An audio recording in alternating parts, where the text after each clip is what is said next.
İnsanlar gün içinde koşturdukları zaman, bir şeylerle meşgul oldukları zaman aslında tatmin olduklarını zannedebiliyorlar.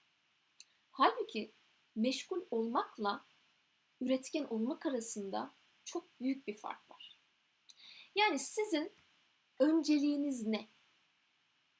Bu öncelikleri belirlediğinizde sizin için değerli ve önemli olan bu önceliğe ne kadar vakit ayırdığınızı ve ayırdığınız vakitte de onun size geri dönüşümünün nasıl olduğunu düşünüyor olmanız önemli.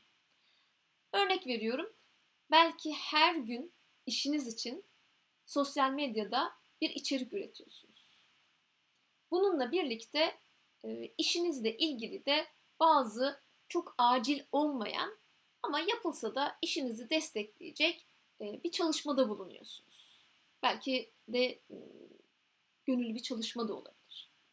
Şimdi burada kendinizi sırf meşgul etmek için önemli olan içerik üretmeye vakit ayırmayıp diğer taraftan insanlarla network çalışmasına gitmek, gönüllü çalışmalar yapıyor olmak gibi sizin için birinci derecede önem arz etmeyen veya hiç işle alakası olmayan başka kimliklerinizdeki işleri ön plana koyarak sürekli kendinizi meşgul tutup evet, çok şükür bugün de bir şeyler yaptım hissini ya da bunu söyleyebilmek için kendinize söylediğiniz bir yalan olarak diyorum ben de. Bunu söyleyebilmek için bir şeyler yapmak adına günü geçiriyor olmak aslında uzun vadede size çok büyük zarar veriyor. Neden?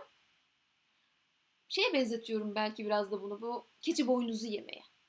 Hani yiyorsunuz bir aktivite var ama sonunda elde ettiğiniz çok güzel bir tat. Elde ettiğiniz o çok güzel tadı o kadar yemek değer, yeme eylemi keyifli falan diyorsanız oradaki değer başka bir şey. Ama yani o kadar bir tadı almak için bu kadar uğraş vermek istemem, daha çabuk almak istiyorum diyorsanız belki de direkt onun özüyle ilgili bir şeyler yiyor olmanız önemli. Dolayısıyla meşgul müsünüz, üretken misiniz?